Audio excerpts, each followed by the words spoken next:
وَإِذْ يَرْفَعُ إِبْرَاهِيمُ الْقَوَاعِدَ مِنَ الْبَيْتِ وَإِسْمَاعِيلُ رَبَّنَا تَقَبَّلْ مِنَّا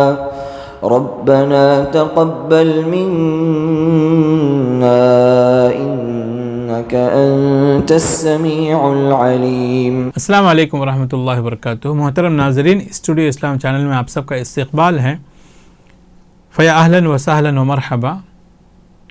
گزشتہ ویڈیو میں ہم نے جھگڑے کو ختم کرنے کے لیے اپنا حق معاف کر دینا، اس عنوان پر ہم نے جو حدیث پڑھی تھی اسی کا سلسلہ جو ہے ہم برقرار رکھتے ہوئے اس کا اگلا حصہ ہم پڑھنے جا رہے ہیں۔ اللہ کے نبی صلی اللہ علیہ وسلم نے دوسرے آدمی کے لیے، ایسا آدمی جو مذاق میں بھی جھوٹ نہ بولے، ایسے آدمی کے لیے اللہ کے نبی صلی اللہ علیہ وسلم نے جنت کے درمیانی حصے میں ایک گھر، عالیشان گھر کی ضمانت دی ہے۔ اللہ کے نبی صلی اللہ علیہ وسلم نے ایسے انسان کے لیے جو کبھی جھوٹ نہ بولے مذاق کے طور پر بھی، جو کبھی جھوٹ نہ بولے مذاق کے طور پر بھی، ایسے انسان کے لیے اللہ کے نبی صلی اللہ علیہ وسلم نے جنت کے درمیانی حصے میں ایک گھر کی ضمانت دی ہے۔ آج کے اس فتنوں کے دور میں ہم دیکھتے ہیں کہ انسانوں کی زندگی کا مقصد ہنسنا ہنسانا رہ گیا ہے۔ آج انٹرٹینمنٹ ایک بہت زندگی کا ایک اہم حصہ مانا جاتا ہے۔ انسان اپنے آپ کو خوش رکھنے کے لیے سنیما گھر جاتا ہے، یا کھیلوں کے میدان کو جاتا ہے، یا نہیں تو ہنسے ہنسانے کی محفلوں میں جاتا ہے، جہاں پر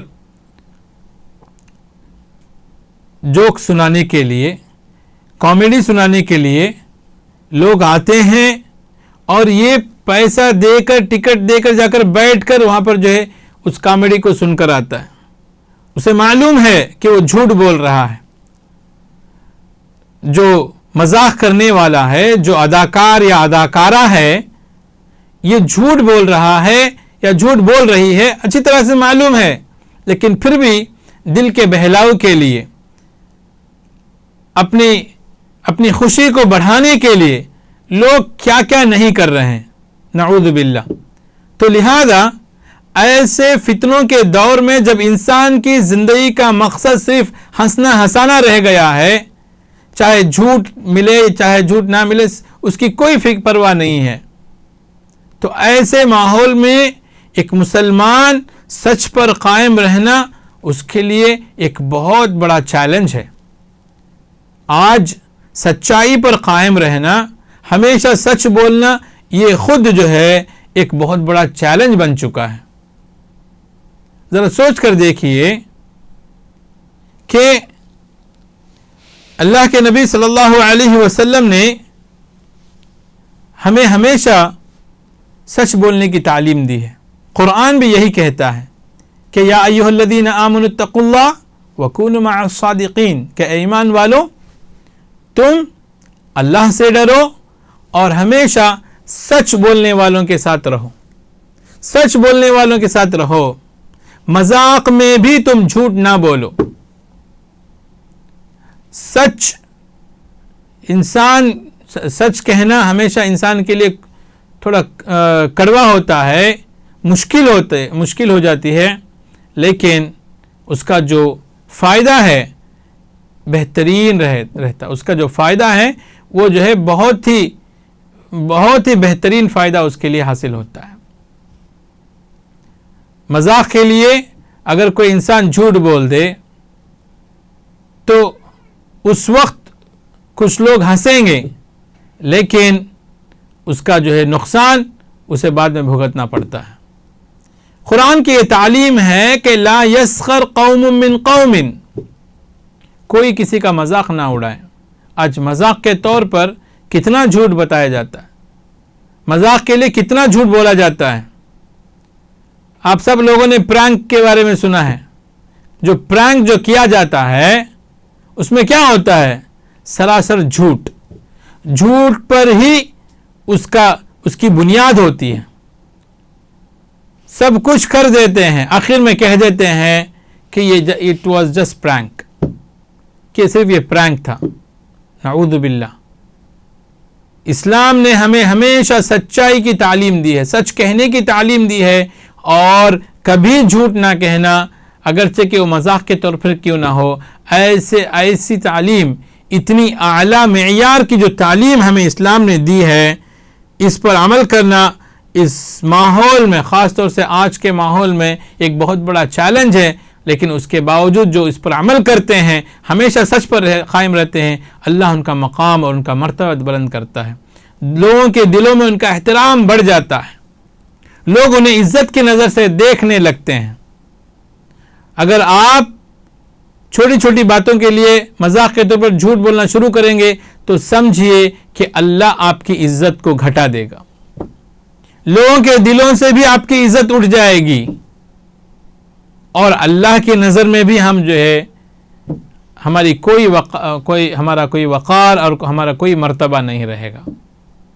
لیکن اگر ہم سچ پر قائم رہیں گے تو ہمیں جنت کے درمیانی حصے میں ایک عالیشان گھر اللہ نصیب کرے گا. ایک دوسری حدیث میں ہم دیکھتے ہیں کہ انسان جب ہمیشہ سچ بولنے کی عادت ڈالتا ہے تو سچ بولتے بولتے اس مقام کو پہنچ جاتا ہے کہ اسے اللہ سبحانہ و تعالیٰ صدیق کا لقب عطا کرتے ہیں. کیونکہ سچائی جو ہوتی ہے وہ نیکی کی طرف دعوت دیتی ہے, اور نیکی جنت کی طرف لے جاتی ہے. سچائی نیکی کی طرف لے جاتی ہے اور نیکی جنت کی طرف لے جاتی ہے. اور جو انسان ہمیشہ سچ کہتا ہے, سچ کہنے کی ہمیشہ جس کی عادت ہوتی ہے, وہ اللہ کے نزدیک سچا انسان لکھا جاتا ہے, صدیق کے لقب سے اس کو یاد کیا جاتا ہے. جو انسان برائی کرتا ہے, جو انسان جھوٹ بولتا ہے, وہ جھوٹ اسے برائی کی طرف لے جاتی ہے, اور وہ برائی اسے جہنم کی طرف لے جاتی ہے. اور جو انسان ہمیشہ جھوٹ بولتا ہے اور جھوٹ کی عادت جس کے اندر ہوتی ہے, اسے اللہ کے نزدیک کذاب کا لقب دیا جاتا ہے, کذاب کا لقب دیا جاتا ہے. تو محترم ناظرین, ہمیں سوچنا چاہیے کہ کیا ہم نے کبھی مذاق میں کبھی جھوٹ کہا ہے؟ اگر ہم نے کہا ہے تو اللہ سے معافی مانگے, اللہ سے معافی مانگے, اور آئندہ کبھی جو ہے ایسے واہیانہ حرکت ہم ہرگز نہ کریں جس سے اللہ ناراض ہو جائے. کیونکہ ایک مسلمان کی یہ شان ہوتی ہے کہ وہ ہمیشہ اس کی زبان سے نکلنے والا ہر لفظ اللہ کو خوش کرنے والا ہوتا ہے. اگر آپ کی زبان سچی ہے تو آپ کی دعائیں بھی قبول ہوں گی. اگر آپ کی زبان میں جھوٹ ہے تو سمجھیے کہ آپ کی دعا قبول نہیں ہوگی, آپ کی عبادتیں قبول نہیں ہوں گی. کیونکہ دعا کی قبولیت کے لیے دو چیزیں اہم بتائی گئی ہیں, ایک ہے حلال کمائی اور دوسری چیز ہے سچائی. آپ کے پاس حلال کمائی ہے لیکن سچی زبان نہیں ہے, آپ کی زبان میں جھوٹ ہے, تو اس زبان میں کیا تاثیر ہوگی؟ زبان میں اگر تاثیر نہ ہو تو یہ دعا, زبان سے کی جانے والی دعا اللہ کیسے قبول کرے گا؟ تو لہٰذا محترم ناظرین, ہمیں اس بات کی ضرورت ہے کہ ہم ہمیشہ سچ کہنے کی عادت ڈالیں, اپنے بچوں کو ہمیشہ سچ کہنے پر جو ہے ابھاریں. اور اگر جو ہے ہم نے جو ہے جھوٹ بولنا شروع کیا تو ہمیں دیکھتے ہوئے ہمارے بچے بھی بگڑ سکتے ہیں.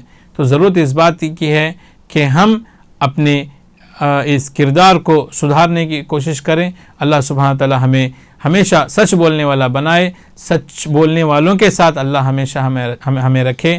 آمین. وآخر دعوانا ان الحمد للہ رب العالمین. والسلام علیکم ورحمۃ اللہ وبرکاتہ.